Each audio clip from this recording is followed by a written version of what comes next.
YCP అనేటువంటిది స్పష్టంగా తేటతెల్లమవుతూ ఉంది. ముసుగు తొలగిపోయింది. రావణ్కి అత్యంత సన్నిహితమైనటువంటి గగన ఈరోజు జగన్మోహన్ రెడ్డి గారిని కలవటం, దాని మీద జగన్మోహన్ రెడ్డి గారు ఈ విషయంలో వారికి కావలసినటువంటి సహకారం అందించాల్సిందిగా దేవినేని అవినాష్ గారికి చెప్పడం, ఇవన్నీ చూస్తూ ఉంటే మనం ముందు నుంచి చెప్తున్న విధంగానే రావణ్ వెనక కానీ, జడా శ్రావణ్ వెనక కానీ, ప్రకారాష్ట్రరాజు వెనక కానీ ఉన్నది వైసీపీ అనేటువంటిది స్పష్టంగా కనబడుతూ ఉంది. దాంతోపాటు ఒక పక్కన క్రైస్తవుల్ని రెచ్చగొట్టి మత ఘర్షణలు సృష్టించాలనేటువంటి ఆలోచనతో రావణ్ కానీ జడా శ్రావణ్ కానీ పనిచేస్తున్నారు అనేటువంటిది స్పష్టంగా కనపడుతూ ఉంది. మీరు ఏలూరు సభ చూసుకున్నట్లయితే దళిత క్రిస్టియన్లకు సంబంధించినటువంటి హక్కుల గురించి పెట్టినటువంటి సభలో ఎవరైనా అంశం మీద మాట్లాడారా? అందరూ కూడా మాట్లాడిన వక్తలందరూ కూడా కేవలం పవన్ కళ్యాణ్ గారిని వ్యక్తిగతంగా విమర్శించడానికే ఆ సభను ఉపయోగించుకున్నారు. దీన్ని బట్టి మనకు స్పష్టంగా తెలుస్తున్నది ఏంటంటే, పవన్ కళ్యాణ్ గారి యొక్క బలాన్ని కించపరచాలనేటువంటిది, బలహీనపరచాలనేటువంటి ఆలోచనతో వారు చేసినటువంటి ప్రయత్నంగా మనకు స్పష్టంగా కనబడుతుంది. నిజానికి దళిత క్రిస్టియన్ల యొక్క సమస్య, దళిత క్రిస్టియన్లని ఎస్సీలుగానే పరిగణించాలనేటువంటి డిమాండ్కి సంబంధించిన అంశం సుప్రీంకోర్టులో ఉంది. ఇక్కడ అది ఎవరో చేయగలిగేది కాదు. అదేవిధంగా రఘురామకృష్ణరాజు గారి యొక్క సొంత నియోజకవర్గ ఆకివీడులో ఉన్నటువంటి ఆ రామాలయం, అది కూడా ఒక వివాదం ఉన్నటువంటి సందర్భం మనందరికీ తెలిసిందే. సాధారణంగా మనం చూస్తే ఎక్కడైనా మీరు హేతువాదులో లేకపోతే ఎథిస్టులు అని చెప్పుకునేటువంటి వాళ్ళు పూర్తిగా వాళ్ళ యొక్క వాదన వినిపిస్తారు తప్పితే పాక్షికంగా మాట్లాడేటువంటి అంశాలు ఉండవు. ఇక్కడ కేవలం రావణ్ చేసినటువంటి ప్రతి విమర్శ కూడా హిందూ దేవతలను కించపరచాలనేటువంటి ఆలోచన చేసినటువంటిదే మనకు కనపడింది తప్పితే, ఆయన నిజంగా నాస్తికుడే అయితే ఏ మతాన్ని నమ్మకూడదు, ఏ దేవుణ్ణి నమ్మకూడదు, కొందరిని నమ్ముతాను కొందరిని నమ్మను అంటే అది ఎథిస్ట్ అనిపించుకునే పరిస్థితి కాదు. కానీ ఆయన యొక్క ప్రసంగాలు ఏం చూసినప్పటికీ కూడా మనకు స్పష్టంగా అర్థమవుతుంది ఇదే. దీనికి ఒక కుట్ర జరుగుతుందనేటువంటి మాట ముందు నుంచి మనం చెప్తానే ఉన్నాం. ఆ కుట్ర ఎక్కడి నుంచి నడుస్తుందంటే తాడేపల్లి ప్యాలెస్ నుంచి నడుస్తూ ఉంది. ప్రకాష్ రాజు వేరే రాష్ట్రంలో ఉండేటువంటి నటుడు. ఆయన మొన్న మనం చెప్పినటువంటి ఆడియో లీక్ బయట పెట్టిన తర్వాత నేనేదో స్పెల్లింగ్ మిస్టేక్ కోసం రావణ్తో మాట్లాడాను అంటున్నారు. నేను ఒకటే అడుగుతున్నాను, ఈ రాష్ట్రంలో ఎంతమంది జర్నలిస్టులు లేరు, ఎంతమంది పాత్రికేయులు లేరు, వారెవ్వరితోనూ మాట్లాడకుండా స్పెల్లింగ్ మిస్టేక్ని కేవలం రావణ్తోనే మాట్లాడారంటే వాళ్ళిద్దరికీ ఉన్న అనుబంధం అర్థమవుతుంది కదా మనకి. అంటే అక్కడ స్పెల్లింగ్ మిస్టేక్ మాత్రమే కాదు, భావ ప్రకటన ఏ రకంగా చేయాలనేటువంటి ఆలోచన కూడా ఇద్దరు కలిసి పంచుకుని ఎప్పుడు ఏం మాట్లాడాలో అది మాట్లాడుకునే విధంగా వారు చేసినటువంటిది మనకి ప్రత్యక్షంగా కనబడుతుంది. మొన్న సభలో మాట్లాడిన వారు దళితుల సంక్షేమం గురించి కానీ, దళిత క్రైస్తవుల సంక్షేమం గురించి కానీ ఒక్క మాట అయినా మాట్లాడారా? దానికి సంబంధించినటువంటి అంశాల మీద ఎక్కడైనా ఎలుగెత్తి చాటారా? అవేమీ మాట్లాడకుండా పవన్ కళ్యాణ్ గారిని వ్యక్తిగతంగా దూషించడానికి వాళ్ళ సమయాన్ని పూర్తిగా కేటాయించారు. జడా శ్రావణ్ గారు ఇంకా కొత్త వాదన కూడా తీసుకొచ్చారు. ఆయనకి సంవత్సరంలో 400 కోట్లు వచ్చినాయి, దానికి సంబంధించి ఆదాయ పత్రాలు సరిగ్గా చూపించలేదు. ఇదొక విచిత్రమైనటువంటి వాదన.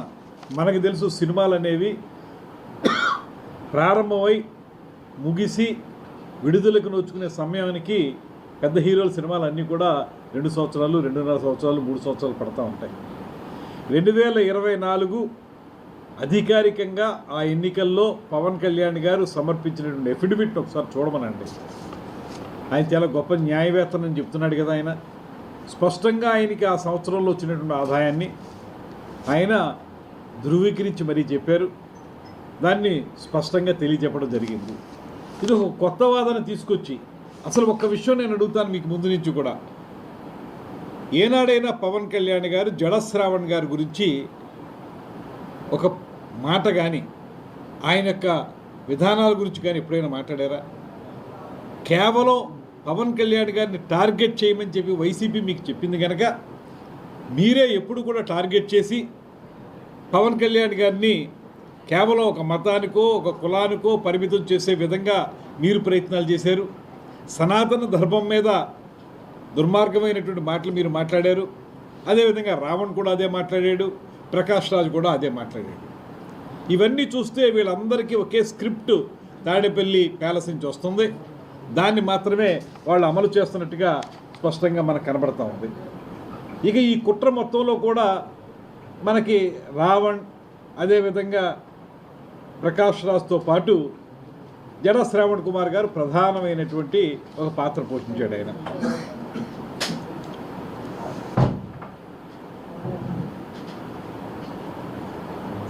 జగన్ మీద పోరాటానికి 25 కోట్లు సొంత డబ్బు ఖర్చు పెట్టాయని చెప్పినటువంటి శ్రావణ్కి అంత సొమ్ము ఎలా వచ్చిందో చెప్పాలి. ఇప్పుడు ఆయన అద్భుతమైనటువంటి న్యాయవాది కాదు, రోరింగ్ ప్రాక్టీస్ ఉన్నటువంటి న్యాయవాది కాదు. ఆయనకి 25 కోట్లు ఖర్చు పెట్టాయని చెప్తున్నారు కదా. ఆయన ఎక్కడి నుంచి వచ్చిందో డబ్బు అని చెప్పమన్నాడు ఒక్కసారి. ఒక సాధారణమైనటువంటి కుటుంబం నుంచి వచ్చినటువంటి జడా శ్రావణ్కి అంత డబ్బు ఎక్కడి నుంచి వచ్చింది? ఆయన చదువుకున్నారు, జడ్జి అయ్యారు, అదేమీ అభ్యంతరకరమైన విషయం కాదు. కానీ ఆయన జడ్జిగా ఉద్యోగం చేసింది కూడా చాలా తక్కువ కాలం. తర్వాత మామూలు న్యాయవాదిగానే ఉన్నారు. ఆ న్యాయవాదిగా అంత డబ్బు వచ్చింది అని మనం ఎలా నమ్ముతాం? ఆయన నిజంగా చెప్పాల్సి వస్తే మాకు తెలిసిన సమాచారం మేరకు అవినీతి కేసుల్లో ఉండటం వల్లే ఆయన చివరికి ఆయన జడ్జి ఉద్యోగానికి కూడా రాజీనామా చేయాల్సి వచ్చిందనేటువంటి ఇన్ఫర్మేషన్ కూడా పూర్తి స్థాయిలో ఉంది. ఇక సుగాలి ప్రీతి తల్లిని మోసం చేసిన మాట వాస్తవం కాదా జడా శ్రావణ్ గారు? అది చెప్పండి. ఏమాత్రం సమాధానం ఇలాంటి వాటికి చెప్పలేనటువంటి శ్రావణ్ గారు మాత్రం ఒకే ఒక కార్యక్రమాన్ని పెట్టుకున్నాడు. ఆయనకి రఘురామకృష్ణరాజు గారికి ఇద్దరికి మధ్య కొన్ని అభిప్రాయ భేదాలు ఉన్నాయి, లేకపోతే వివాదాలు ఉన్నాయి. దాంట్లో ఎప్పుడైనా సరే రఘురామకృష్ణరాజు గారి గురించి మాట్లాడడమే మాత్రమే కాకుండా అందులోకి పవన్ కళ్యాణ్ గారిని లాగినటువంటి సందర్భం మీదే తప్పితే ఏనాడు మిమ్మల్ని పవన్ కళ్యాణ్ గారు ఒకరోజు కూడా మీ ప్రస్తావన తీసుకురాలేదు. జోసెఫ్ రావణ్, శ్రావణ్, ప్రకాష్ రాజుల మధ్య ఉన్న క్యాష్ బంధం ఏంటి? ఎలాగ మీరు ముగ్గురు కలిసి పనిచేస్తూ ఉన్నారు? ఒకరినొకరు మాట్లాడుకుంటూ ఇవాళ రావణ్ని అరెస్ట్ చేస్తే దానికి శ్రావణ్ అంత పెద్దగా ఎందుకు ఇబ్బంది పడాలి? అంటే ఎవరైనా ప్రశ్నించే హక్కు లేదా అని అడుగుతున్నటువంటి మీకు ప్రశ్నించడం అంటే కేవలం బూతులు తిట్టడమే ప్రశ్నించడమా అని చెప్పి మేము అడుగుతూ ఉన్నాం. అలా బూతులు తిట్టిన వాళ్ళని, వ్యక్తిత్వ హననం చేసినటువంటి వాళ్ళని వెనకేసుకురావడమే జడా శ్రావణ్, ప్రకాష్ రాజ్ చేసేటువంటి కార్యక్రమం అని చెప్పి మేము అడుగుతూ ఉన్నాం. ముఖ్యంగా ఆంధ్రప్రదేశ్లో క్రైస్తవుల్ని రెచ్చగొట్టి, రకరకాల విధాలుగా రెచ్చగొట్టి మతాల మధ్య ఘర్షణలు తీసుకురావడానికి ముగ్గురు ప్రయత్నిస్తున్నారనేటువంటి మాట స్పష్టంగా కనబడతా ఉంది. దానికి వెనకాలండి నడిపిస్తున్నటువంటిది వైఎస్ఆర్ కాంగ్రెస్ పార్టీ అనేటువంటిది కూడా స్పష్టంగా మనకు కనబడతా ఉంది. మీరు జరిగినటువంటి కార్యక్రమాల పరంపర ఒకసారి చూసుకున్నట్లయితే ఎక్కడైనా సరే వైఎస్ఆర్ కాంగ్రెస్ పార్టీ యొక్క ఎజెండాని ప్రజల ముందుకు తీసుకురావడానికి మేధావులు అనేటువంటి ముసుగు వేసుకుని వీరు చేస్తున్న ప్రయత్నం ప్రజలకి స్పష్టంగా కనబడింది. ఈ రోజుతో ఆ ముసుగు కూడా తొలగిపోయింది. స్పష్టంగా జగన్మోహన్ రెడ్డిని ఆ గగన వచ్చి కలవటం, కలిసిన తర్వాత ఆయన కూడా దాని మీద కొన్ని సంకేతాలు దేవినేని అవినాష్ గారికి ఇవ్వటం, ఇవన్నీ చూస్తే తప్పనిసరిగా ఈ కుట్ర యొక్క విషయం బట్టబయలవుతుంది. ప్రకాష్ రాజ్ గురించి ఇంకొక విషయం కూడా చెప్పాలి. ధర్మస్థల అక్కడ ఒక పుణ్యక్షేత్రం, దాన్ని ఏ విధంగా ఆయన విమర్శలు చేశాడు, ఏ రకంగా అక్కడ ఆచారాలని మంటగలపడానికి ప్రయత్నించడం మనందరికీ తెలుసు.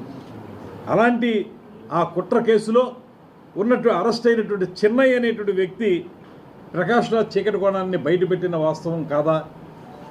అసలు అక్కడి నుంచే తప్పించుకొచ్చి ఆ కేసులోంచి తప్పించుకుని రావడానికే ఆంధ్రప్రదేశ్ రాష్ట్రంలో ఈ ఘర్షణలు తీసుకురావడానికి ప్రకాష్ రాజ్ ప్రయత్నిస్తున్నాడు అనేటువంటి మాట కూడా స్పష్టంగా కనబడుతూ ఉంది. యాతావాత మనకు తెలుస్తున్నది ఏంటంటే ఇవాళ వాళ్ళందరిది ఒకటే ధ్యేయం, ఇవాళ రోజు రోజుకి బలోపేతం అవుతున్నటువంటి కూటమిని కానీ పవన్ కళ్యాణ్ గారిని కానీ బలహీనపరచడం ద్వారా ఈ ప్రభుత్వాన్ని అస్థిరపరచాలనేటువంటి చేసే ప్రయత్నంలో భాగంగానే వారందరూ ఈ రకంగా ప్రవర్తిస్తున్నారనేటువంటి మాట స్పష్టంగా కనపడతా ఉంది. అందుకే ఇవాళ మనకు స్పష్టంగా తెలిసినటువంటి అంశం వైసీపీ దీని వెనకాల ఉందనేటువంటి మాట తెలిసింది. దాన్ని ఇక ముందు ఏ రకంగా ఎదుర్కోవాలో తప్పనిసరిగా ఎదుర్కొంటాం అనేటువంటి మాటని తెలియజేస్తాం.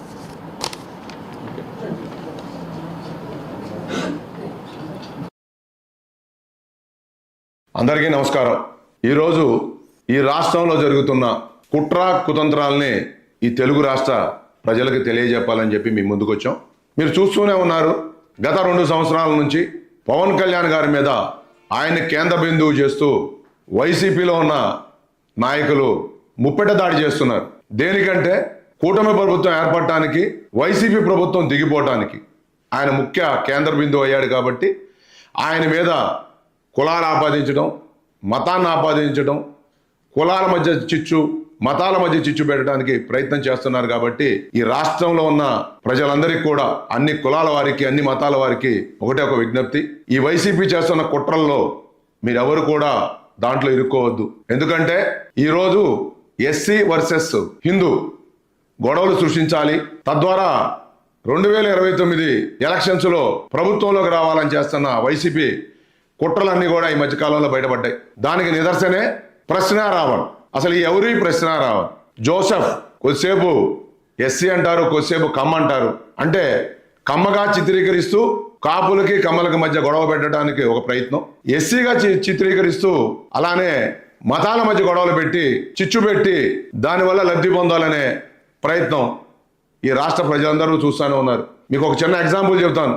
యుద్ధం జరిగితే గెలిచిన వాడు ఏడుస్తాడు, ఓడిపోయిన వాడు ఏడుస్తాడు. ఎందుకంటే గెలిచిన వాడికి నష్టం జరిగింది, ఓడిపోయే వాడికి నష్టం జరిగింది. అలానే ఈ రాష్ట్రంలో కనుక మతాల మధ్య విద్వేషం పెరిగి గొడవలకు దారితీస్తే దానివల్ల రాష్ట్ర ప్రజలందరూ, అన్ని కులాల వాళ్ళు, అన్ని మతాల వాళ్ళు నష్టపోతారు. తద్వారా వాళ్ళ యొక్క భవిష్యత్తు, భావితరాల భవిష్యత్తు నాశనం అయిపోయిద్దని చెప్పేసి మీకు విజ్ఞప్తి చేస్తూ, వాళ్ళ మాయలో పడవద్దని చెప్పేసి మీ అందరినీ కోరుతున్నాం. ఇంకో ముఖ్యమైన విషయం, ప్రశ్నారావణ్ దేని మీద అరెస్ట్ అయ్యాడు? అతను అరెస్ట్ అయినది ఓన్లీ హిందూ మతాన్ని. పవన్ కళ్యాణ్ గారు ప్రతి మతాన్ని గౌరవిస్తారు. అది ఈ రాష్ట్రం కాదు, ఈ దేశం కాదు, ఈ ప్రపంచవ్యాప్తంగా అందరికీ తెలిసిన విషయమే. అతను హిందూ దేవుళ్ళని తిట్టడం, రాముడిని తిట్టడం, సీత గారిని తిట్టడం, తర్వాత సీతాదేవిని తిట్టిన తర్వాత ఇప్పుడున్న హిందువుల పెళ్ళాలందరూ కూడా అగ్ని ప్రవేశం చేయమంటాం. అది దేనికి నిదర్శనం? మీరందరూ కూడా ఒక్కసారి ఆలోచించండి. ఈ రాష్ట్రం, ఈ దేశం సస్యశ్యామలంగా ఉంది, అన్ని మతాలలో ఆనందంగా బతుకుతున్నారు. ఈ యొక్క మతాల మధ్య కుంపటి రేపొద్దున దేశ సమగ్రతకే దెబ్బతీస్తుందని చెప్పేసి మీ అందరికీ తెలియజేసుకుంటూ, రావణ్ని అరెస్ట్ చేసిన విషయం ఏంటంటే హిందూ కమ్యూనిటీని తిట్టడం, తర్వాత నక్సలిజాన్ని పెంపొందించడం. అంటే మరుగుపడిపోయిన నక్సలిజాన్ని మళ్ళా యువత దానికి ప్రేరేపణ చెందే విధంగా మాట్లాడటం. దీని వెనక the great Prakash Anthony Raj, అతను హిందూ విద్వేషి. హిందువులంటే అతనికి పడదు. అతని మాటల్లోనే ప్రతిసారి కనపడతానే ఉంటుంది. పాకిస్తాన్ వాళ్ళు మన మీద చేసే దాడి కంటే 100 రెట్ల దాడి ఇతను వైసీపీ యొక్క బ్యాక్డ్రాప్తో రావణ్ని ముందుకు నడిపిస్తున్నాడు. అదే రావణ్కి మొన్నటిదాకా మీకు తెలిసిన విషయమే, జడాస్ రావణ్ గారు సహకరించారు. 4 కేసుల్లో బెయిల్ తెచ్చారు. ఇప్పుడు 5వ కేసులో ఆయన వైసీపీ తరపు నుంచి వాళ్ళ అడ్వకేట్ టేకప్ చేయగానే ఆయన దాంట్లోంచి పక్కకు వచ్చి నిన్న ఒక ఛానల్లో చెబుతున్నారు, ప్రశ్నారావణ్ చేసిన తప్పే, హిందూ మతాన్ని తిట్టడం తప్పే ఆయన ఒప్పుకుంటూ, ఆయన అసలు నాకేం సంబంధం లేదు, ఒక అడ్వకేట్గా అతను నన్ను అడిగితే నేను సహాయం చేయడానికి వెళ్ళానని చెబుతున్నారు. ఈరోజు మాట మారుస్తున్నారు. నిన్నటి దాకా జడాస్ రావణ్ గారు ఏం మాట్లాడారు అనేది ఈ యొక్క ప్రపంచవ్యాప్తంగా మీరు మాట్లాడిన ఛానల్స్ అన్నింటిలో కూడా చూసాం. మీరు ఏలూరులో ఒక సభ పెట్టారు. సభ దేనికోసం? దళిత సోదరులకి వాళ్ళకి రావాల్సిన డిమాండ్ల కోసం పెట్టారు. పెట్టుకున్నప్పుడు ఆ సభలో వాటి మీదే మరి మాట్లాడాలి తప్పితే పవన్ కళ్యాణ్ గారిని దూషించడం కోసం, హిందూ మతాన్ని దూషించడం కోసం, నక్సలిజాన్ని పెంపొందించడం కోసం తప్పితే ఎక్కడన్నా ఆ సభలో దళిత క్రైస్తవ సోదరుల కోసం, వాళ్ళ యొక్క అభ్యున్నత కోసం ఎవరన్నా మాట్లాడారా? రెండోది, మీరు చదువుకున్నారు, మీరు విఘ్నత కలిగిన వాళ్ళు, మాజీ జడ్జి, ఈరోజు ఒక పార్టీకి అధ్యక్షులు. రావణ్ అనే వ్యక్తి స్టేజీ మీద మాట్లాడుతుంటే మీరు చూస్తూ కూర్చున్నారు తప్పితే వారించారా? ఇది తప్పు, సభ్య సమాజంలో ఇలా మాట్లాడటం కరెక్ట్ కాదని చెప్పి మీరు ఎక్కడన్నా మాట్లాడారా? చెక్ చేసుకోండి. ఈరోజు మీరు ప్లేట్ ఫిరాయించినంత మాత్రాన సరిపోదండి.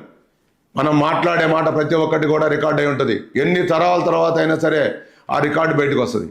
మనం సమాజానికి పనికి రావాలి. మనం పుట్టిన తర్వాత సమాజ స్థాపన అంటే అన్ని కులాలు అన్ని మతాలు బాగుండాలని కోరుకోవాలి తప్పితే మీరు ఒక ఎయిమ్తో వైసీపీని గెలిపించాలి 2029లో. ఎందుకు?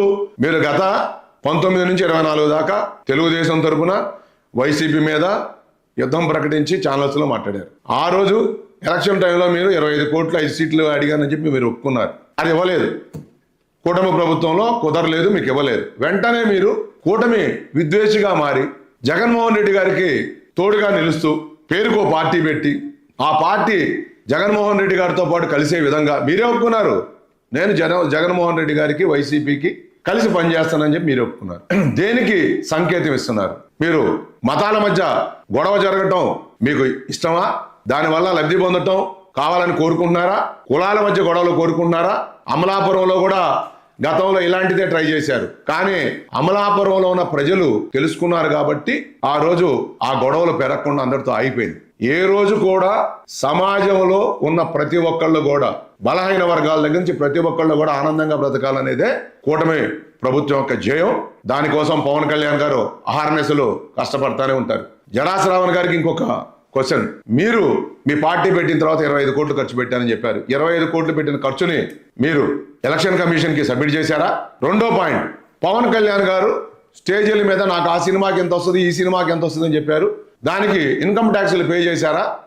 ఇప్పుడు ఆయన ఇన్కమ్ ట్యాక్స్ కట్టి తక్కువ చూపిస్తున్నారు అంటే ఆయన ఏదో అవినీతికి పాల్పడ్డట్టు మాట్లాడుతున్నారు. ఈ రోజు కూడా క్రిస్టల్ క్లియర్, పవన్ కళ్యాణ్ గారు అంటే ముత్యం. ఆయన దగ్గర ఒక తప్పును గాని ఒక అవినీతిని గాని మీరు ఎవ్వరూ చూపించలేరు. అహర్నిశలు కష్టపడ్డ తల్ల కిందులైనా కూడా పవన్ కళ్యాణ్ గారి మీద తప్పు చూపించలేరు. పవన్ కళ్యాణ్ గారు ఎన్నో సంవత్సరాలు ఆయన వ్యక్తిగత హననం చేస్తుంటే ఆయన మానసికంగా ఇబ్బంది పెట్టడానికి గలీజు పదజాలాలు వాడుతున్నా ఆయన్నే కాకుండా ఆయన ఇంట్లో ఫ్యామిలీ సభ్యులు, ఆయన పిల్లల్ని, భార్యని, తల్లిని ఎలా పడితే అలా మీరు మాట్లాడుతున్నా కూడా ఆయన భరించి ఒక్కరోజు ఆయన కోపంతో నాకారం వాడారు, చెప్పు చూపించారు. ఇది ఏ వ్యక్తి కోపం వచ్చినా సెకండ్లో జరిగేది అదే. కానీ ఈ మధ్యకాలంలో వైసీపీ నేతలు లాకారం వాడుతున్నారు. మరి లాకారం వాడినందుకే అరెస్ట్ చేశారు. దాని మీద కొద్ది కాలం ఒక నాయకుడు ఉండటం జరిగింది. ఆ నాయకుడు కూడా నిన్న చాలా ఓపెన్ గా చెబుతున్నాడు, మేము మా పార్టీ రావణ్కి సపోర్ట్ చేస్తాం, రావణ్ అనేవాడు మా మనిషే, మా యొక్క అడ్వకేట్స్ టీం అంతా అతని కోసం పనిచేస్తుందని చెప్పేసి సీనియర్ మోస్ట్ అడ్వకేట్లని మొన్న ఎంటర్ చేశారు. ఆ ఎంటర్ చేసిన తర్వాతే జడా శ్రావణ్ గారు అక్కడి నుంచి ఆ కేసుల్లోంచి లెఫ్ట్ అయ్యారు. లెఫ్ట్ అయిన తర్వాత ఆయనకు అర్థమైంది, ఎవరిది పడితే వాడిది మనం భుజాన్ని వేసుకోకూడదు, అనవసరంగా భుజాన్ని వేసుకుని వెళ్తే మధ్యలో ఇట్లానే మనల్ని వాడుకొని వదిలేస్తారని తెలిసిన తర్వాత ఆయన నేను ఒక ఛానల్లో ఆయన యొక్క ఆవేదనని ఆయన ఏంటో ఆయన వ్యక్తపరుచుకున్నారు. చాలా ధన్యవాదాలండి జడా శ్రావణ్ గారు మీకు. పవన్ కళ్యాణ్ గారి మీద ఈ తాప మీరు మాట్లాడబోయే ముందు 1-4 సార్లు చెక్ చేసుకోండి. నాలిక ఎటైనా తిరిగిద్ది, కానీ తిరిగిన నాలికని మళ్ళీ సరి చేసుకోవాలంటే మనం ఆల్రెడీ రికార్డ్ అయి ఉంటాం. ఎప్పుడు కూడా ఒక దెబ్బ కొడితే సారీ చెబితే సర్దుకోవచ్చేమో, కానీ ఒక మాట ఒక హృదయాన్ని గాయపరిస్తే దాన్ని తట్టుకోవటం చాలా కష్టమైంది. అలానే వైసీపీ నాయకులకి చెప్తున్నా, వైసీపీ నాయకులు కూడా పూర్తిగా బరితెగించారు. ఈ కుట్ర మొత్తానికి వెనకుంది మీరైన సంగతి అర్థమైపోతుంది. ఫస్ట్ లో వైసీపీ నాయకులందరూ రామకి మేము సపోర్ట్ అన్నారు. చాలా ముఖ్యమైన నాయకులు, మాజీ మంత్రులు, అతను కరెక్ట్, అతని మీద పెట్టిన ఉపా చట్టం తప్పు, దాన్ని ఉపసంహరించుకోవాలి, లేకపోతే ఉద్యమాలు చేస్తామని మాట్లాడారు. మరి తర్వాత ఎప్పుడైతే ఆయన ఫోన్లో డేటా వచ్చింది, ఒక 10 మంది యువతుల్ని ట్రాప్ చేసి వీడియోస్ రికార్డ్ చేసి బ్లాక్మెయిల్ చేసింది. దాంతో పాటు అసలు ఈ యొక్క మతాల మధ్య కుట్రకి దీని వెనక ఎవరున్నారు, ప్రకాష్ రాజు పాత్ర ఎంత, దాంతో పాటు అసలు వీళ్ళని నడిపిస్తున్న వ్యక్తులు ఎవరు అనేది విషయం బయటకు వచ్చేసేసి పోలీసు వారు బెంగళూరు, హైదరాబాద్ వెళ్ళి హార్డ్ డిస్కుల్ని, ఫోన్లని సీజ్ చేసిన తర్వాత ఈ రోజు కొత్తగా ఏదో నేను విన్నాను, కోర్టులో ఏదో పిల్లేశారంట. ఆ ఫోన్లలో ఉన్న డేటా తీయకూడదు, హార్డ్ డిస్క్లో ఉన్న డేటా తీయకూడదు. ఎందుకు? మీకెందుకు? కుమ్మడికాయలు దొంగ ఎవరంటే మీరు భుజాలు తడుకుంటారు ఎందుకు? దేనికోసం అంటే ఆ డేటా తీస్తే తప్పకుండా మీరు కూడా అందుట్లో ఉన్న వ్యక్తులందరూ కూడా ఉపా చట్టం కిందకు వస్తారు కాబట్టి ఆ డేటా తీయొద్దని. బెంగళూరు నుంచి ఏం నడుస్తుంది ప్యాలెస్ నుంచి, అలానే ఇక్కడ తాడేపల్లి ప్యాలెస్ నుంచి ఏం నడుస్తుంది, హైదరాబాద్ నుంచి ఏం నడుస్తుంది అనేది ప్రతి ఒక్కళ్ళకు కూడా తెలిసిన విషయమే. దయచేసి మళ్ళా ఇంకొకసారి చెప్తున్నాం, జన సైనికులు పవన్ కళ్యాణ్ గారి మాట మీద ఒక్క అడుగు కూడా వద్దు అంటే వద్దు, చెయ్యండి అంటే చేస్తారు తప్పితే వాళ్ళు సొంతంగా ఎవరు కూడా నిర్ణయాలు తీసుకోరు. ఎందుకంటే పవన్ కళ్యాణ్ గారే మాకు దేవుడు ఆరాధ్యం. ఎందుకంటే ఈరోజు ఈ రాష్ట్రం బాగుండాలి, దేశం బాగుండాలనే దాంట్లో భావితరాల భవిష్యత్తు కోసం పార్టీ పెట్టి సినిమాలు చేసి ఆయన కష్టపడ్డ డబ్బు తీసుకొచ్చి పార్టీని నడుపుతున్నారు. ఈరోజు మీరు పార్టీని ఎలా నడుపుతున్నారు అనేది మిమ్మల్ని మీరు చూసుకోండి. పవన్ కళ్యాణ్ గారిని వ్యక్తిగత హననం చేయడానికి మరొకసారి ప్రయత్నం చేస్తే తప్పకుండా ప్రతిచర్యలు ఉంటాయి. దాన్ని అర్థం చేసుకోండి. మొన్న కూడా గుడివాడలో మూసేసుకున్న నోరుని కొడాలి నాని మళ్ళా ఓపెన్ చేశాడు. మళ్ళా ఆ నోరు కంట్రోల్ చేసుకోవడం మంచిదని చెప్పేసి తెలియజేస్తున్నాం. మాట్లాడంగానే మీ మాటల వల్ల జనసేన పార్టీనో కూటమి ప్రభుత్వంలోనో కాపుల మధ్యనో చిచ్చులు వస్తాయనుకుంటే మీ అవివేకం. మళ్ళా ఇంకొకసారి చెబుతున్నాం, వాగుతున్న ప్రతి ఒక్క వ్యక్తికి మాకు కూడా తెలుసు బూతులు మాట్లాడటం, కానీ మా పవన్ కళ్యాణ్ గారు మాకు అలాంటి గలీజు నేర్పల, మాకు సభ్యత సంస్కారం నేర్పారు. అందుకనే ఇప్పుడు దాకా అందరికి కూడా సభ్యత సంస్కారంతోనే చాలా మర్యాదగా చెబుతున్నాం. మీరు చేసుకున్న తప్పులు మీరు వాగిన వాగుల వల్లే జైలుకి వెళ్ళారు తప్ప మీ మీదేమి కూటమి ప్రభుత్వం వ్యక్తిగతంగా మీ మీద కక్ష కట్టి కేసులు పెట్టలేదు, మిమ్మల్ని లోపల పంపలేదు. పంపాలి అనుకుంటే ఈ పాటికి అందరూ లోపలే ఉండేవాళ్ళు. రాష్ట్ర ప్రజలు మీకు ఆల్రెడీ ఒకసారి బుద్ధి చెప్పారు. 151 నుంచి 11కి ఈ తాప 1కు పడిపోయే పరిస్థితి ఏర్పడింది. కాబట్టి మీ అందరూ కూడా విఘ్నతతో ఉండండి. పార్టీ పరంగా మీరేమన్నా విమర్శించాలంటే విమర్శించండి. ఫ్రీడమ్ ఆఫ్ స్పీచ్ ఎందుకుంది? ఏ వ్యక్తినైనా సరే క్వశ్చన్ చేయడానికి. క్వశ్చన్ చేయటం అంటే బూతులు తిట్టడం, అమ్మనా బూతులు, లేకపోతే వ్యక్తి హననం, ఆ కుటుంబ హననం అయ్యే విధంగా ప్రవర్తించడం కరెక్ట్ కాదు. తెలుసుకోవాలి మీ అందరూ కూడా. ఫ్రీడమ్ ఆఫ్ స్పీచ్ అనేది జర్నలిస్టులకు ఇచ్చారు. జర్నలిస్ట్ చదువుకున్న వాళ్ళకి అర్థమవుతుంది. అలాంటి జర్నలిస్టులు అందరూ కూడా మొన్న రావణ్ పై పెట్టిన కేసు కరెక్ట్ అని చెప్పి ఒప్పుకున్నారు. కానీ ఆ రోజు రామాయణంలో రాముడి వారి మీద యుద్ధం చేయడానికి వచ్చిన ఆ రావణాసుడికి ఇప్పుడు తోడున్న ఈ రావణ సైన్యం ఎవరో మీ అందరికి అర్థమైపోయింది. కాబట్టి అందరికీ దయచేసి కోరుకుంటున్నాను, దళిత సోదరులకి, అన్ని మతాల వాళ్ళకి, అన్ని కులాల వాళ్ళకి ఒక్కటే ఒక కోరిక, వాళ్ళ యొక్క మాయలో పడద్దని చెప్పేసి మీ అందరినీ ప్రార్థిస్తున్నాను. జై హింద్, జై Janasena.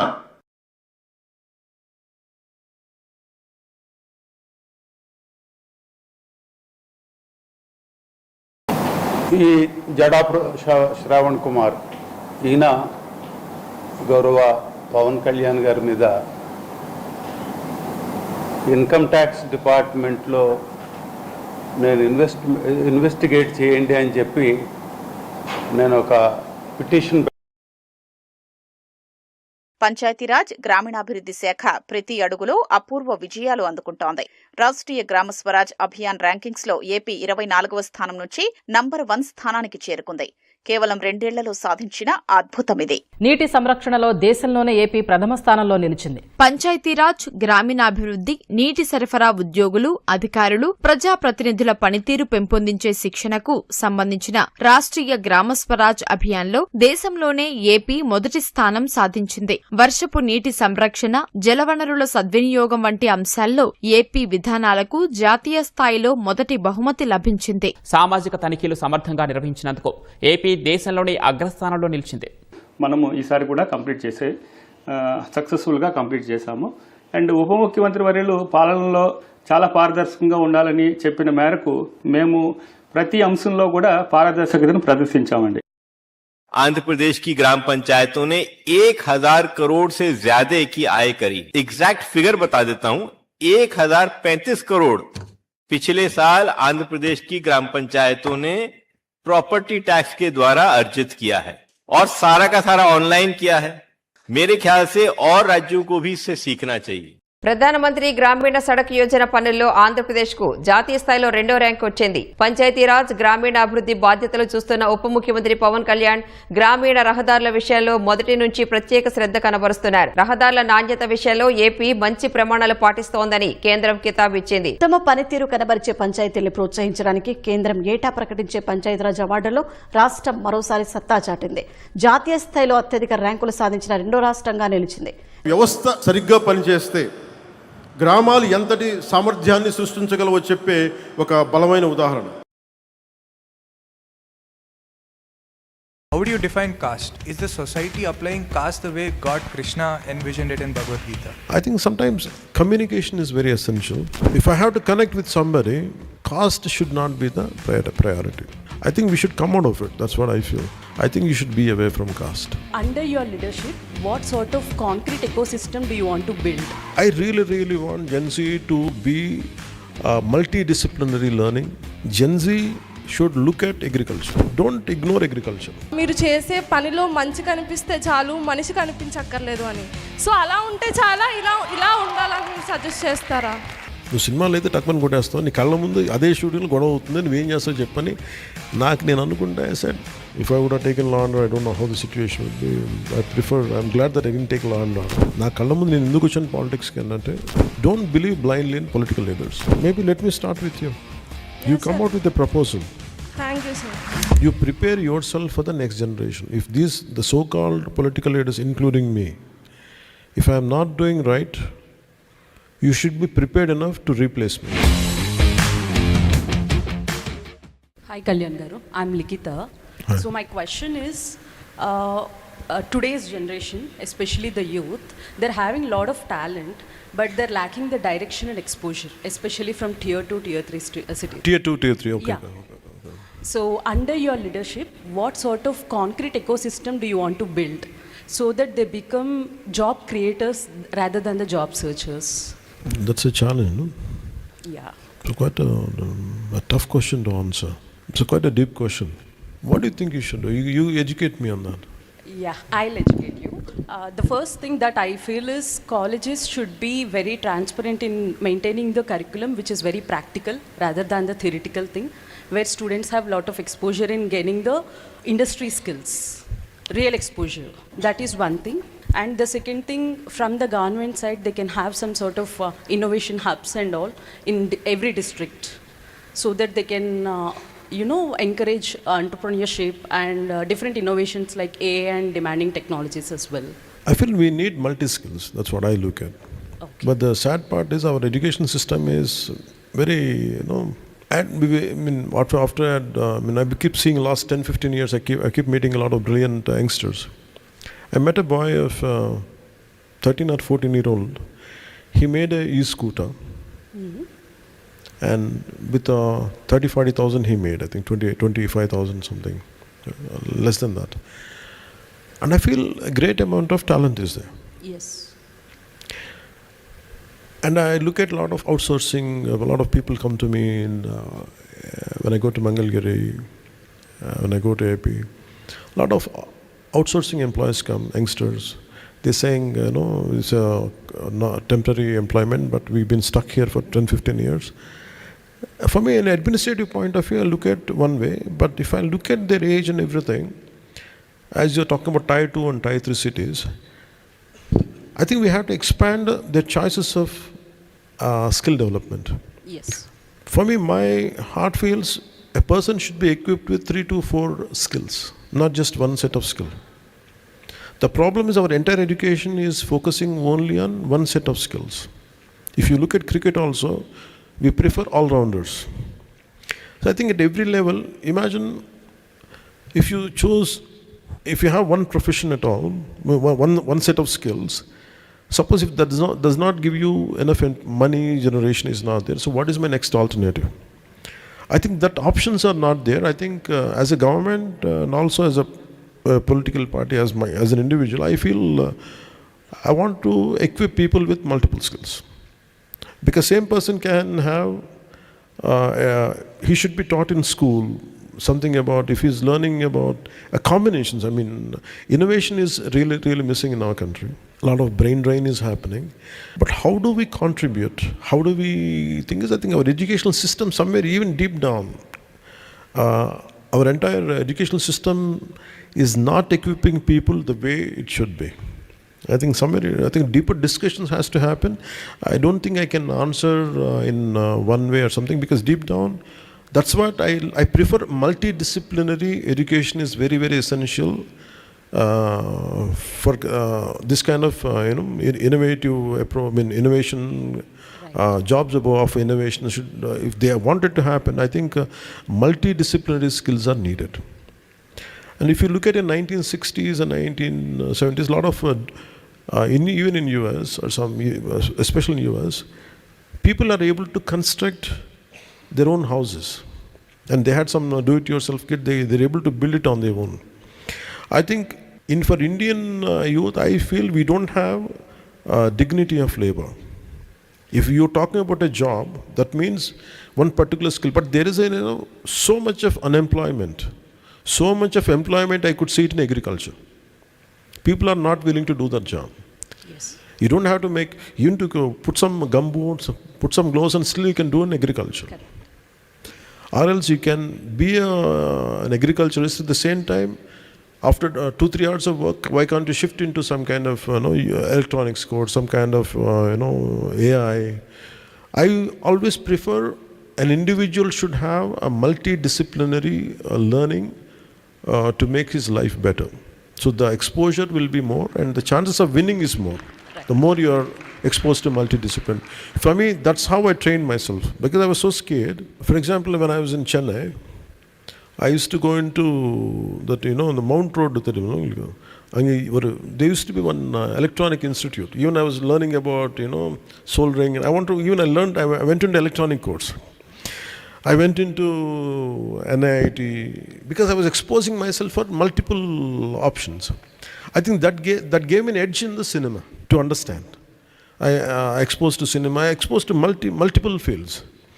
I feel that's what we should do. I think that's what I'm thinking, because I'm not into, not that every affair, state of affairs is under me in AP, but I really, really want Gen Z to be multidisciplinary learning.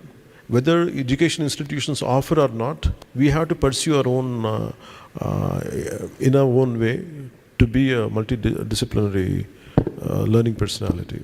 That would give us a lot of edge than others.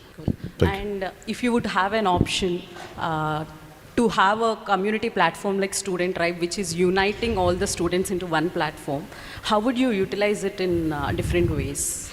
Definitely not for political gain, which I don't like it. Because everyone...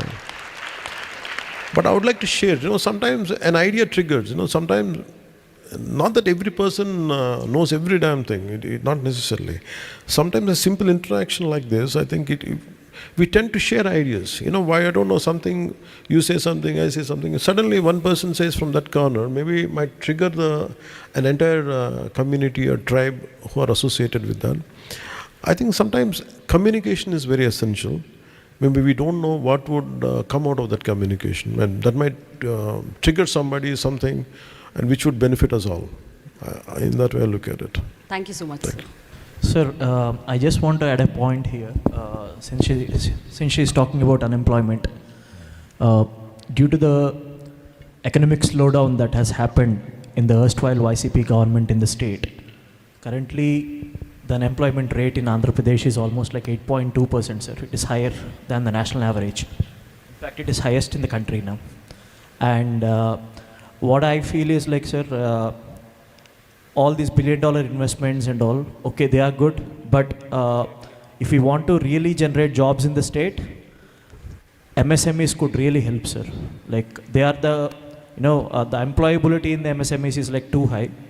And also there are a few sectors, like for example, the hospitality and tourism industry. Every rupee that we spend in that industry, it directly, it's directly proportional to the jobs it creates. So there are a few industries, sir, and thankfully the government right now we have a decisive leadership, and we have a government that has an intent to do something in these industries. So I hope this unemployment rate would come down. That's a big challenge, I think. Employment I'm looking at, it got better than previous. Definitely, there's no second thought about it. Service sector is one thing which really gives you tourism, which gives a lot of employment. MSMEs are a lot of possibilities are there. But for MSMEs, unless we educate the next generation with a multidisciplinary approach, I don't think they can take the advantage of MSMEs. And also, one we are ignoring is about agriculture. We are expecting some remote corner, some farmer will do. Gen Z should look at agriculture. They should. It's not about, for me, I don't know, this was two things I would like to share. Maybe don't ignore agriculture. Organic gardening for the future of the earth, that one book I have read which really inspired me, and one is One Star Revolution by Musunobu Fukuoka. When I read this book called Organic Gardening for the Future of the Earth, that was quite, 15 years back, I think, much more than that, 18 years back. Around 2001, I think I read that book. In that book, he says 1,000 square yards land.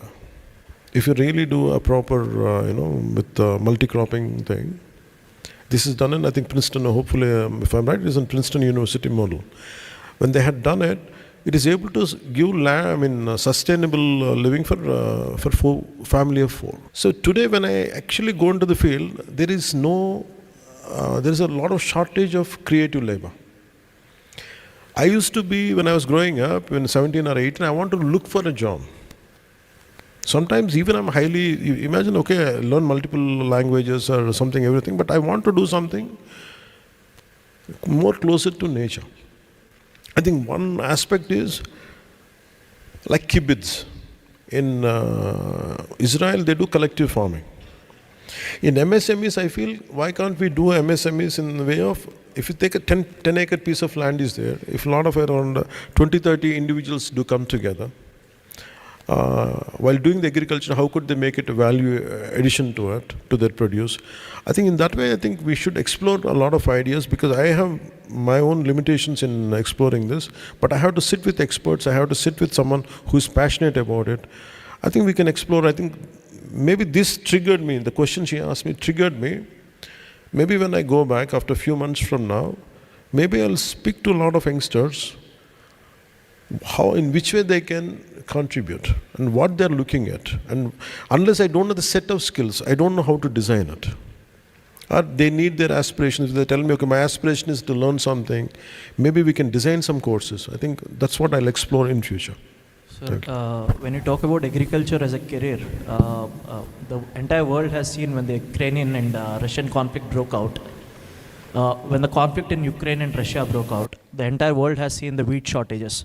So I think the current generation it will realize what how important agriculture is. So thank you so much, sir. We need skill development in that as well. Next question, please. Yeah, good evening, Kalyan Garu. Can you hear me? My question is, how do you define caste? Is it based on birth, or is it based on the duties one carries out? And is the society applying caste the way God Krishna envisioned it in Bhagavad Gita? Caste is a tough subject. We have to be born into something. No? We don't have a choice. How we look, what height and what color, what ethnic background we are born. We don't have a choice. By the time we open our eyes from our mother's womb, we're already born into something. But how to behave is gradually we get a choice. For me, it is whether we come from the feet of somebody, we come from the head of somebody. That's all.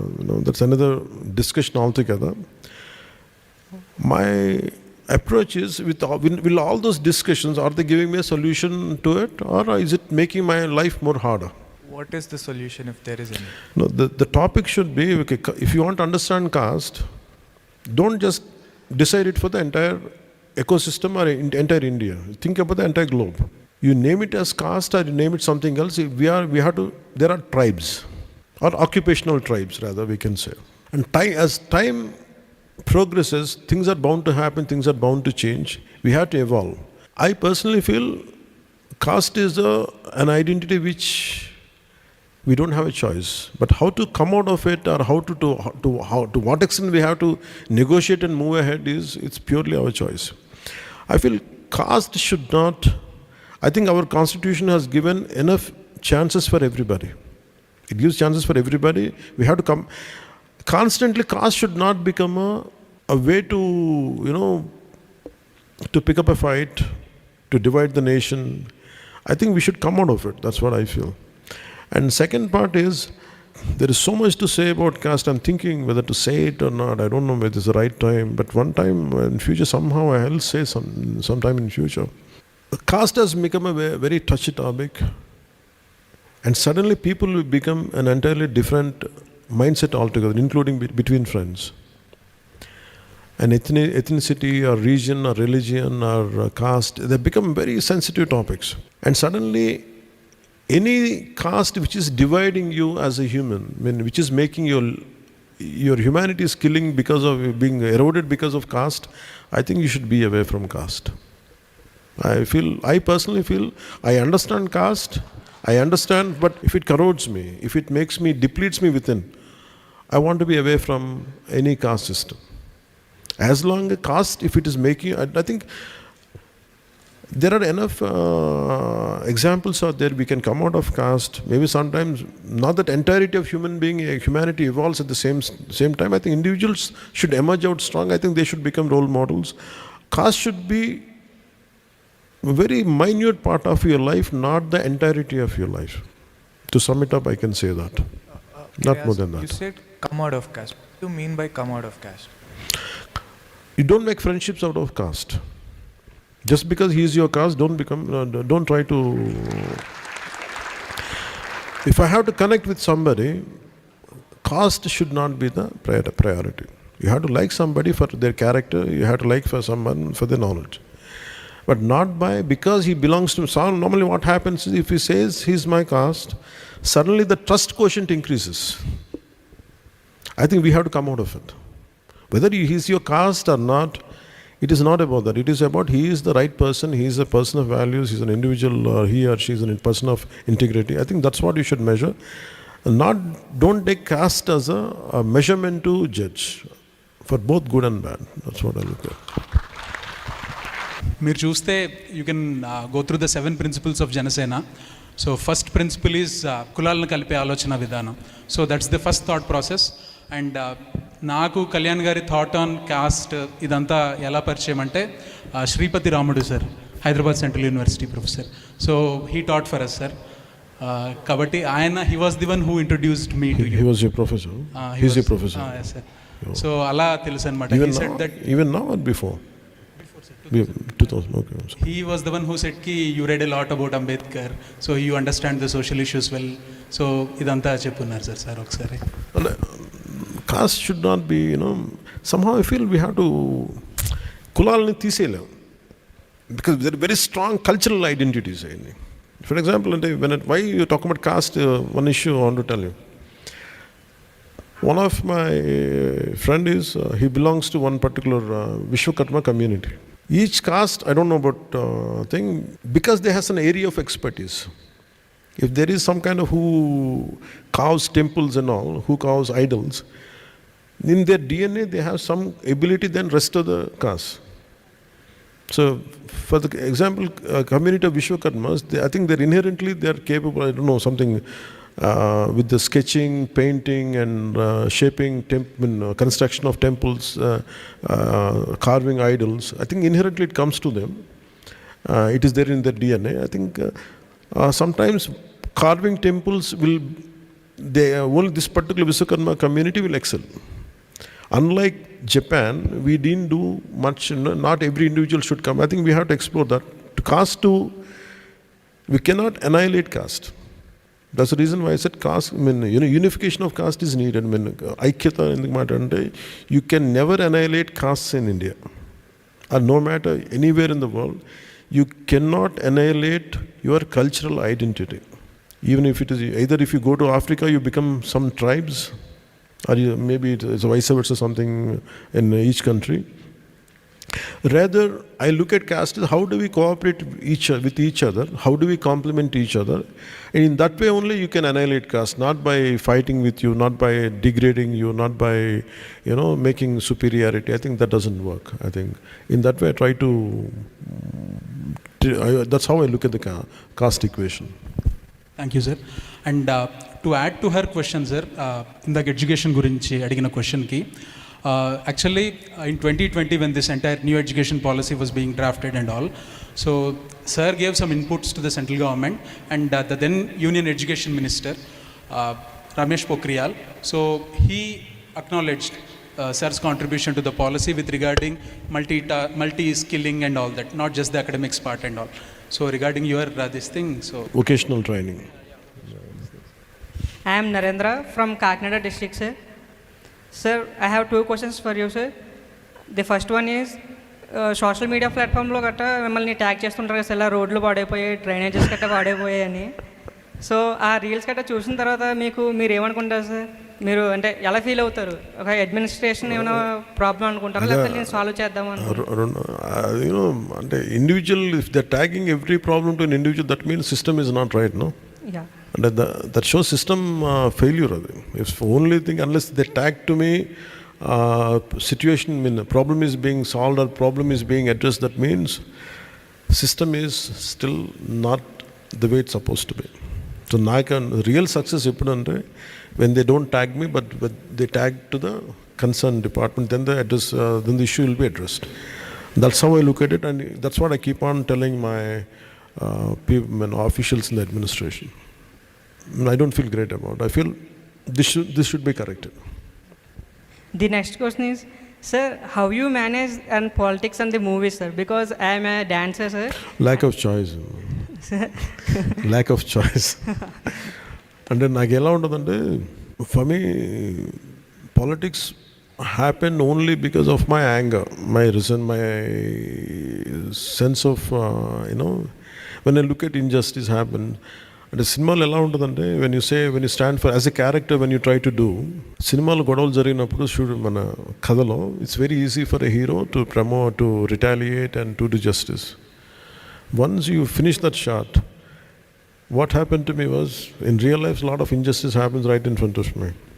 Here I dealt with 100 people, here I dealt with 1,000 people, solved an issue. When I come out of that shoot, right in front of my home, ఒక issue జరిగినప్పుడు, if I have an issue, suddenly I feel so helpless. I could not do anything. Suddenly that that difference has hit me in a big way. అంటే నాకు చాలా ఇబ్బంది పెట్టేసింది. అంటే real లైఫ్లో ఏమో, సినిమాలోనేమో ఇంత చేస్తాం, రియల్ లైఫ్కి వచ్చేటప్పటికి నీకు సంబంధించిన ఇష్యూ కావచ్చు, ఇంకో నీ కళ్ళకు ముందు జరిగిన ఇష్యూ కావచ్చు, నువ్వేం చేయలేవు. ఫర్ ఎగ్జాంపుల్, తమ్ముడు షూటింగ్ చేస్తాను. Normal in a film you will have action sequence, something, someone troubles you, you will fight and you will save. ఇది నా రియల్ లైఫ్లో జరుగుతూ ఉంది తమ్ముళ్ళు, నేను చూస్తూ ఉన్నాను. So I was observing my self, what will you do నా?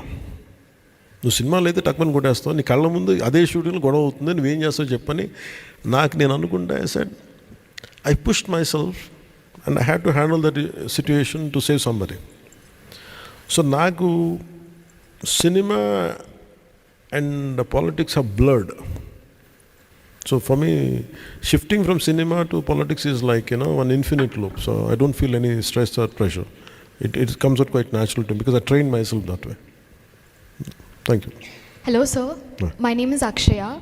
So my question to you is that after such great victory, you could have chosen different departments that could have generated revenue for your party. But you chose rural development and Gram Panchayat. What's the reason? Any department doesn't generate revenue for any party. But it could have. But I understand. I understand with what spirit you're saying. For me, Panchayat Raj is something. It comes from a very deep commitment. Deep respect and reverence for Gandhiji. What Gandhiji says is the backbone of our entire nation. Panchayats are self-governing units, smallest self-governing units. But the major disturbance happens at Panchayat level. And I had seen many places, I had seen all these years. I felt if I could take Panchayat, I thought I could do something to the most neglected units of our governance. That's the one reason I have chosen for Panchayat Raj. And second, about forest is something I feel, as I told you about the book I like, Vanavase, it gave me immense respect for forests. And I'm a conservationist at heart. I feel in which way I can contribute for, to growth of the forest or to increase the green coverage. I think that's the reason I opted for these two. And that's it. It is not about the other things are what you have stated. But these two comes quite close to my heart. And of course, law and order, which I didn't take. If I would have taken law and order, I don't know how the situation would be. I'm glad that I didn't take law and order. I would be more, I think, harsh in a way of implementing law and order. But I'm glad that I have taken Panchayat Raj and Forest Department and Environment. Thank you, sir. Sir, Namaskaram. I'm Bharatwaj from Palamuru, Telangana. నేను పాలమూరు ప్రజల నుంచి అందరికీ నమస్కారం చెప్పాలనుకుంటున్నాను sir మీకు. Thank you so much for the team for giving this opportunity. Sir నాకు ఒక్కటే question, what is the role of Janasainik Gen Z in Janasena Telangana? And I don't like to differentiate. Sorry. I don't want to make it as a confined to a party or something. But what a Gen Z can play a pivotal role in betterment of our society around. As I told you, responsibility. నా కళ్ళ ముందు నేను ఎందుకు వచ్చాను పాలిటిక్స్కి అంటే, don't believe blindly in political leaders. You assess them, evaluate them. వాళ్ళు మాట్లాడేది ఎంతవరకు నిలబడతారు, వాళ్ళు చేయలేకపోతే మనం ఏం చేయగలం. You prepare yourself for the next generation. If the so-called political leaders, including me, if I am not doing right, you should be prepared enough to replace me. అంత బలంగా మీరు ఆలోచించాలి. That's what I can tell for Gen Z. Hello Kalyan Babu sir, ఎలా ఉన్నారు? అంటే ఎందుకు అడిగా అంటే, లైక్ మీరు బాగుంటేనే కొన్ని ఇయర్స్ వరకు మేము బాగుంటాం. సో అందుకే అడిగా ఈ క్వశ్చన్. Thank you. లైక్ నాకు క్వశ్చన్ ఉంది. లైక్ క్వశ్చన్ కాదు, జస్ట్ సజెషన్. మీ నుంచి ఒక సజెషన్ కావాలి నాకు. నేను చూసిన కొంచెం మంది నా ఫ్రెండ్స్ ఏంటంటే పాలిటిక్స్లోకి వెళ్దామని వాళ్ళకి ఇంట్రెస్ట్. పాలిటిక్స్ అంటే లైక్ డబ్బుల కోసం దేనికోసమో కాదు, లైక్ సొసైటీకి హెల్ప్ చేయాలి. అంటే నేను మీకు అడుగుతుంది ఏంటంటే, సొసైటీకి హెల్ప్ చేయాలంటే పాలిటిక్స్లోకే ఎంటర్ అవ్వండి అని సజెస్ట్ చేస్తారా? లేదా వకీల్ సాబ్లో మీ డైలాగ్ ఉంటుంది కదా, మీరు చేసే పనిలో మంచి కనిపిస్తే చాలు, మనిషి కనిపించక్కర్లేదు అని. సో అలా ఉంటే చాలా, ఇలా ఉండాలని మీరు సజెస్ట్ చేస్తారా? It depends on me choice కదా. ఇప్పుడు నాకేమనిపించింది అంటే, నేను ముందు అట్లాగే అనుకున్నా.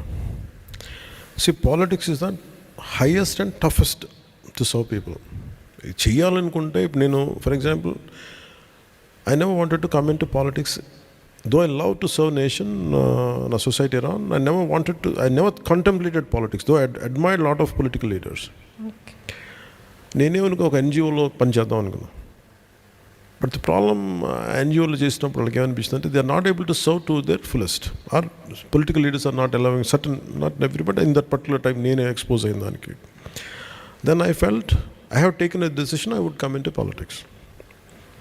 అంటే నేను ఎంత ఎన్జిఓగా చేద్దామని మీకు చేద్దాం, ఇది నేను తీసుకున్న నిర్ణయం, నాకు అనిపించింది.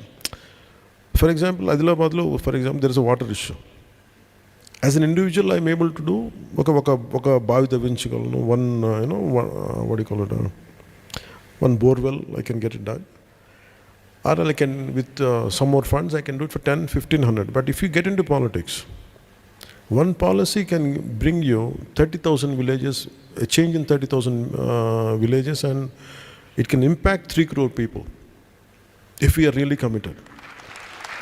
So that's the reason why I opted for politics, not vice versa. Maybe సినిమాలో వకీల్ సాబ్లో చెప్పుండొచ్చు, the character చెప్పింది, నేను చెప్పలేదు అది. సార్, అండ్ యాక్చువల్లీ ఇప్పుడు మీరు ఎన్జిఓ గురించి మెన్షన్ చేశారు కదా, లైక్ మా brother disable sir from childhood. So నేను బీటెక్ వచ్చాక లైక్ మా బ్రదర్కి, అంటే బ్రదర్ అనే కాదు, లైక్ డిజేబుల్డ్ వాళ్ళకి ఏదో ఒక గ్యాడ్జెట్ కానీ ఏదైనా డిజైన్ చేద్దామని ప్రాజెక్ట్ స్టార్ట్ చేసాం సార్ బీటెక్ ఫస్ట్ ఇయర్లో. అప్పుడు ఏంటంటే మేము రీసెర్చ్ చేసాం లైక్ డిజేబుల్డ్ వాళ్ళకి ఎన్ని ఎన్జిఓస్ ఉన్నాయి ఏంటి అని. చూస్తే ఆంధ్రప్రదేశ్లో చాలా తక్కువ ఉన్నాయి సార్ డిజేబుల్డ్ వాళ్ళకి ఎన్జిఓస్ కానీ ఏదైనా. సో దాని గురించి మీరు ఏమైనా స్టెప్ తీసుకుంటారా అని. అంతకుముందు చాలా తక్కువ మనీ ఉండేది. For example for disabled or physically challenged pension, I don't like to call them physically challenged. We made it into 10 into 15,000 because of my straight away interaction with me and our alliance partners. But నాకు gap ఎక్కడ గమనిస్తానంటే disabled or physically challenged, they are the most neglected social group in our country, and which my heart goes out for them, and especially my heart goes out for their family members too. చాలా tough అది. ఎందుకంటే ఒక disabled person మన ఇంట్లో ఉన్నారంటే ఎంత తపన పడాలో, మిగతా వాళ్ళకి ఎంత బరువు, అది నేను I can empathise and I can understand. వాళ్ళకి సంబంధించి మనకి వెస్ట్లో ఉన్నంతగా అంత కన్సర్న్ మనకి లేదు ఇక్కడ. మనం చాలా వదిలేస్తాం. ఫర్ ఎగ్జాంపుల్ మనకి ఏదైనా బయటికి వెళ్దాం అనుకున్న వాళ్ళకి సంబంధించిన బెడ్ రిడన్ అయిపోతాయి, వీల్ చైర్స్ సరిగ్గా ఉండవు వాళ్ళకి మీద. ఇప్పుడు ఉన్న ఏఐ కావచ్చు, టెక్నాలజీ అడ్వాన్స్మెంట్ కావచ్చు, how could we alleviate their pain or suffering with modern innovation or achievement, technological achievements? I think our thought led inka manaki. Though I have the heart, maybe let me start with you. Yes, you come sir. out with a proposal. Thank you, sir. What I appreciate you is, though you have a member in your family, but you're thinking beyond. Take anything if you want. If you do any innovation for physically challenged, I'll make sure I'll support you. Thank you, sir. You come out with that. Thank you, sir. But apart from that, అది కాకుండా I'll try to speak, I'll try to address. అందుకని ఒక్క రోజు నేను ఒక్కనే కదా, అందరినీ కలుపుకొని ఒక కన్సెన్సస్ పట్టుకొని టైం పడుతుంది. But in the mean while you do something on your own which I don't mind doing my bit part to help you. I కాకుండా I'll see as a policy what we could bring. Two out of this Gen Z, I'm taking two topics. One is about physically challenged. What we can do for them. Can you organize a future meeting about this? Very close group meeting. I would like to personally invite them, maybe in Hyderabad, maybe back there. I don't know. That one meeting. Let us form a policy. Let us create a policy. Maybe I'll use all my good office to, like that education policy. We'll try to do something. But I'll do something. That really moved me. And second is employment for an innovation.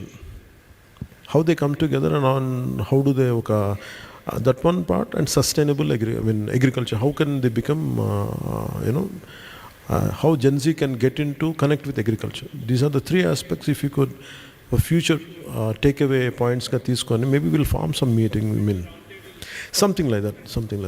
You work out on this. I request you all. And I need next generation, Gen Z thoughts only. We'll take it forward. There's also a feedback form, sir, which is everybody is going to receive a feedback form to your email. So once you go back home, please fill it. And if you couldn't ask any questions, you can definitely ask it there. Yes, sir. Yes. I actually forgot since you came so close. I'm sorry. I think this is what she meant when she said, "Meer bagunte, andar baguntar anesi." Thank you so much for immediately giving all the pointers to the team. Sir, I have a quick rapid fire to end this. May I proceed with that? Sure. So these are all going to be very quick answers. One decision in your life that changed everything. Jumping into politics. One habit that keeps you mentally strong. Bearing pain. What is one thought that keeps you up at night? Say it again. One thought that keeps you up at night.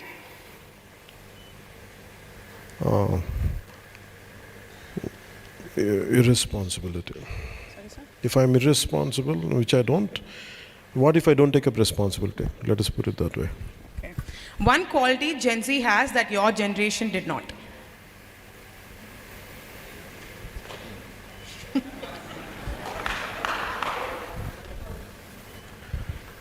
I think you are fearless in expressing your opinions. I'm quite hesitant and scared. I think that's the...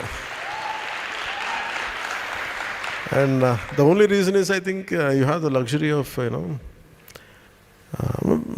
I think the dangers of expressing opinion thing, we are safe between four walls. But as you keep on spinning the thought, one day it becomes a reality.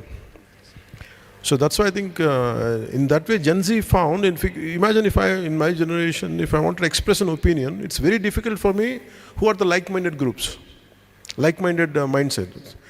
But because of the evolution of technology and exactly Gen Z around this time, I think they're able to identify very easily with, they can connect as a tribe. I think that is a quality which I never had, and that's what Gen Z has. A leader from history who inspires you the most. One leader, if you had to pick one leader.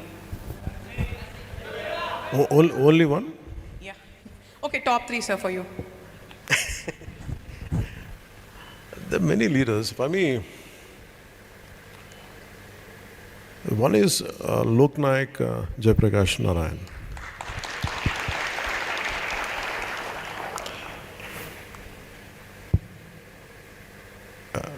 You talk about political leaders, right? Yes, political freedom fighters. Okay. Or even the spiritual leaders you talk about? No spiritual leaders, right? Sure, no. We are open for any sort of leaders. And the courage was instilled only because of Swami Vivekananda. Okay. One film of yours that reflects your real personality the most.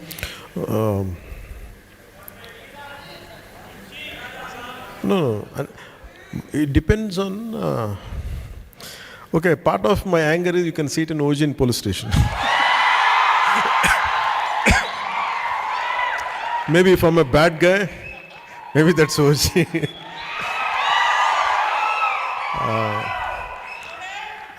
Yeah. Sometimes I understand, I అనుకుంటా ఓజీ police station సేర్ ఎందుకు వచ్చిందంటే maybe if I'm cruel I think that's how I would have been అనుకుంటాను ఒకసారి. But అది తో it's performance, నిజంగా నాకేమనిపిస్తుంటే వకీల్ స్వామి అనిపిస్తుంది. అలాగే ఖుషీలో ఆడపిల్లల్ని ఐటీజింగ్ ఏడిపిస్తుంటే అది నా రియల్ లైఫ్ అనిపిస్తుంది. అండ్ మోర్ ఆర్లెస్ ప్రతి ఫిలింలో కూడా I don't know but other actors కూడా ఉంటుంది అనుకుంటే, అట్లీస్ట్ నేను నా గురించి చెప్పాలనుకుంటే I think a part of an actor will reflect in the cinema. కొంత నేనేమో అందరిలాగా నేను చేయలేను కాబట్టి I choose what I'm capable of. అందుకని మోర్ ఆర్లెస్ నా సినిమాకి రియల్ లైఫ్కి ఒక 30-40% తేడా ఉన్నా కానీ కొన్ని సీన్స్ నేను చేయగలిగే చేస్తాను, చేయలేని నేను చేయలేను, అంటే నాకు ఐడెంటిఫై కానీ. Like more or less my films, somewhere at least 10 to 20% or 30%, sometimes more, it reflects. Thank you. Thank you, sir. I think one thing that we can take away from him is hustling, how he's managing Ustad Bhagat Singh and also his political career. Sir, also, I'm sorry, this is my personal question, skill census. That's something you've come up with. It's quite interesting while everybody goes with caste census. Could you shed some light on that before we end this? Manaki priority. See, Gen Z, one thought I would like to అర్థం చేసుకోవాల్సిందండి, I go to ఇప్పుడు social welfare hostels ఉంటాయి. We were talking about the question, relevant question, you said caste ఎలా అనుకుంటే, it is not individuals who are forming caste. Individuals వ్యక్తిగా దాటి వెళ్ళిపోయారు కానీ it is a system which has to be corrected. Social welfare hostels lo, why only one particular social group has to be only in that hostel, another social group should be in another? Induk need independent hostels. As Ambedkar said, annihilation of caste jaragali ante asalu mundu prabhutvam teeskovali kada. Any government should take it as a policy to make sure not that many divisions are there at the elementary level, fundamental level. Chinna pillalkilone tedalalu pattukosaru, nu ee kulam nenu aa kulam ee kulam ani cheppi. I personally feel social welfare hostels or hostels for any public school should be irrespect of caste. First caste తీసేయాలి ఈ దేశంలో అంటే హాస్టల్స్లో, government hostels, social welfare అని, BC welfare, ఇవన్నీ తీసేసి it should be hostels only for kids irrespect of caste. అక్కడి నుంచి కానీ మార్పు రాదు. That is one aspect which I'd like to, I'm very passionate to do it. I don't, నాకు ఎంతమంది సహకరిస్తారో తెలియదు కానీ నేను చాలాసార్లు రిపీటెడ్గా మాట్లాడతాను ఇది. I think somewhere in my life time if I could eradicate this part, పిల్లలకి నువ్వు ఏ కులం అని చెప్పకుండా నువ్వు కులాలను తీసేసి వాళ్ళందరూ మామూలుగా సగటు భారతదేశ పౌరులు అనిపించుకోవాలంటే కులాల నుంచి మీరు పుట్టినప్పటి నుంచే హాస్టల్లో ఉన్నప్పుడు నువ్వు ఏ కులం ఆ కులం ఎన్ని ఈ డిఫరెన్సెస్ తీసేయాలి. మన మనుషులు మానవత్వం మీద వెళ్ళాలి అంటే మటుకు at a school level, at an elementary school level we have to root out this concept. That's one thing as a government, as a policy should come. Maybe as a commitment, I think I'll start initiating the dialogue to make rest of the leaders think in this way. I'll do that part. Thank you very much, sir. So all of us here would like a picture with you, but that's not possible. So can we click a selfie from the stage with everybody? Yeah.